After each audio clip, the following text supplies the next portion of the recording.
What's up everybody, Super Dorks fan here for another car review. This is of course the 2014 BMW 428i.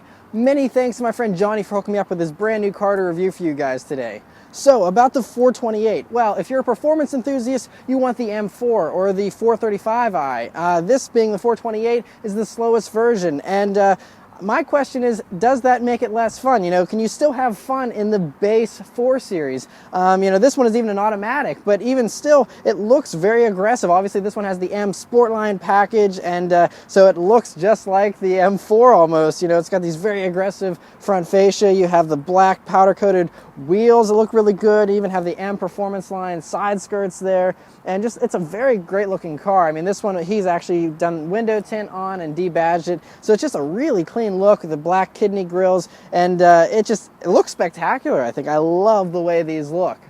Right, so for the interior of this car, it's very nice. So first things first, sitting down in this car, getting into it, very solid, long doors, feel very solid, and you have this little seatbelt thing that comes and hands you your seatbelt to put your seatbelt in, which is nice because these doors are very long and the seatbelt thing is very far back there, so grabbing it would be a reach, so that little thing that hands it to you is very cool. Nice little upmarket touch that you get in a car like a BMW. So anyway, sitting down in this car, these seats are the first thing you notice, and they're very nice. So I mean, again, this is just a 428. This is no M car or anything like that, but these seats are very nice actually. Bolsters are pretty snug. I mean, even for someone really thin like me, these seats hug me better than I was expecting, to be honest, and they're very comfortable as well. I mean, good thigh support. This steering wheel, I mean, this is the M wheel, and man, is it fantastic.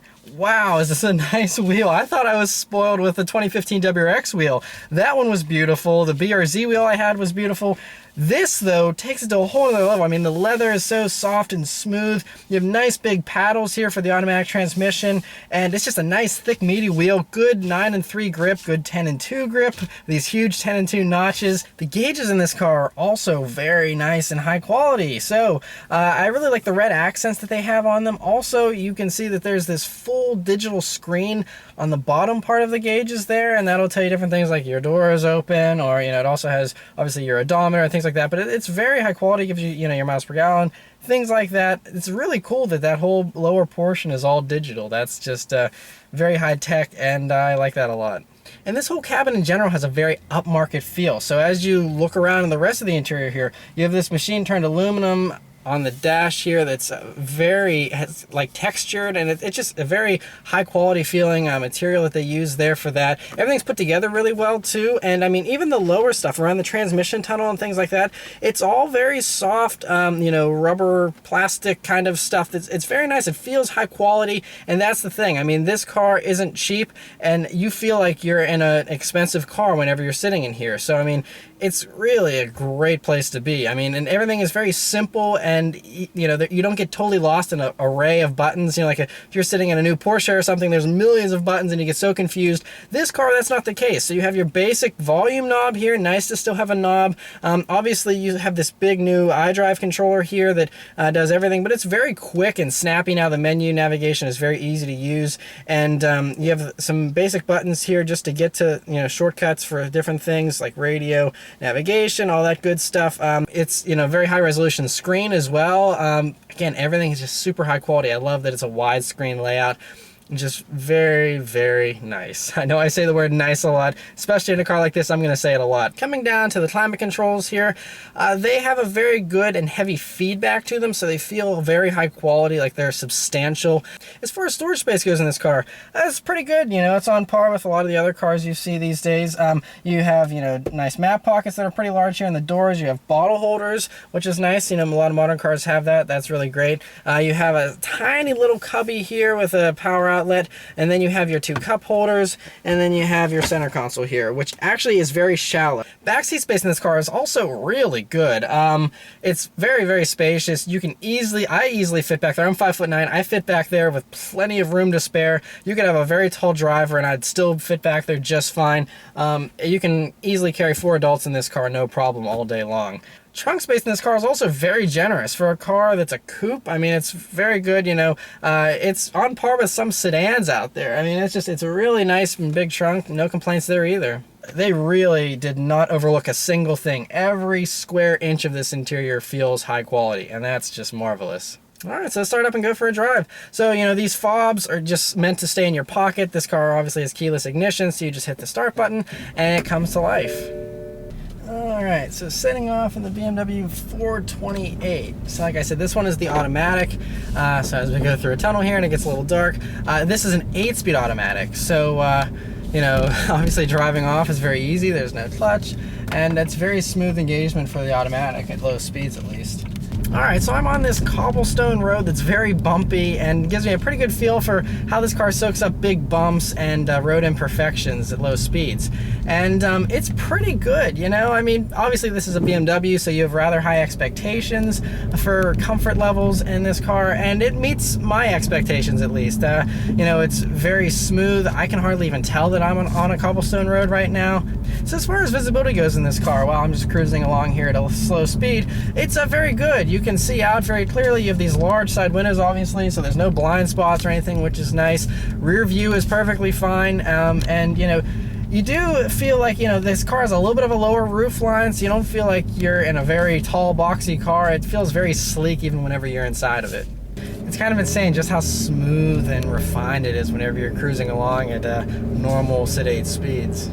Another thing, while you're just cruising around, if you choose to listen to the radio in this car, this is the bass stereo. So how is the bass stereo? Is it terrible? No, it's actually quite good. Obviously, the nicer audio options from BMW are very tempting, but this bass stereo is actually quite nice. I was listening to satellite radio earlier. Very clean and crisp. I mean, you know, it's a little underpowered. I had to turn it up quite a bit to get the volume at a decent level. So, you know, it's a little underpowered, but aside from that, it's actually really nice. All right, so we're on this back road here. Let's see how it does. It's quick. So, I mean, for only having like 241 horsepower and I think 258 foot-pounds of torque from this little turbo 4-cylinder, you would think that, you know, this being a slightly heavier car, that it wouldn't get up and go, but it does get up and go. And part of the reason why is this 8-speed automatic shifts so quickly, and I'm telling you what, it's really a snappy transmission. And I mean, I'm even in manual mode, shifting here with the paddles, and it's immediate. I can compare this to some other automatics that have not been this good. This is probably the best automatic that I've tested to date. Very impressive, and I mean, and then I'm on these corners now, and this thing handles them well. Very little body roll, and like I said, this one I'm in sport mode right now as well, so the suspension's stiffened up, and it handles marvelously. Again, for a car that's a little bit heavier, it doesn't really show its weight too much. I mean, you feel it a little bit. There is a tad bit of body roll. I'd be lying if I said there wasn't. But it is a very nice handling car, and again, you're doing it in this luxury. I mean, there's no roughness. It's just, you're just swooping along, and it's really great. The only thing is, it's a little too muted. So basically, this steering rack is dead. There is no feedback from this steering wheel at all to me. I even put it in sport mode. I think the steering weight got slightly heavier, but it's very, very minute changes, and the steering is the weak point to me. You just really don't feel anything through this wheel. I mean, I guess they tried, you know, with, like I said, the sport mode, things like that, to give you a little more feel if you want it, but especially when you're not in sport mode, I mean, I have a hard time believing this wheel is even connected to the drive wheels. It's really that muted. And so I'm even on some rough road now, and I mean, it's nice because the suspension soaks up the bumps and you don't feel any of this roughness, but if I had more communicative steering, I would be feeling all this roughness through the wheel and know what the front wheels are doing as far as, you know, the road being rough and the tires not gripping as well as normal. But in this, it's just, you don't feel much. It's just, I could have been on any other kind of road. I don't know, it doesn't bother me too much. I mean, you steer the car and it goes where you want it to go, and that's fine. You know, like I said, this is more of a grand tourer anyway. This isn't supposed to be an intense backroads carver. You know, if you want that, get the M4 or the 235i. I mean, you still have fun in this car. That's the one thing, though, is this motor, it gets great gas mileage, and you also have, you know, the good amount of power. I mean, really, it's plenty. It really is plenty, and like I said, you just a few taps of the paddles, and it just goes. And I mean, yeah, it's not the fastest thing. If you want a drag racer, don't buy this car. But for, you know, going and carving up back roads and things like this, it's plenty. And I honestly prefer lower horsepower sometimes because you can use the whole power band. If that was an M4, I could take it up to 3,000 RPMs before I broke the speed limit. This car, you're winding it out and, you know, pushing it and exploring the whole power band, which is really nice. So I'm going to drive this car for a little while longer here, and I'll come back and give you some updated impressions. Alright, so I've been driving this car for a while now, and this is really spectacular. Tight corners, and man, okay, this thing is just amazing. The one little thing that I can complain about, which is truly nitpicking, is that these paddles feel cheap. So yeah, that's the only thing I can fault this car for, aside from the numb steering that I won't go on about again. But aside from those two things, everything about this car, it's a ton of fun. And yes, you're in a 428. So my original question is, can you still have fun in the base 4 Series? Absolutely.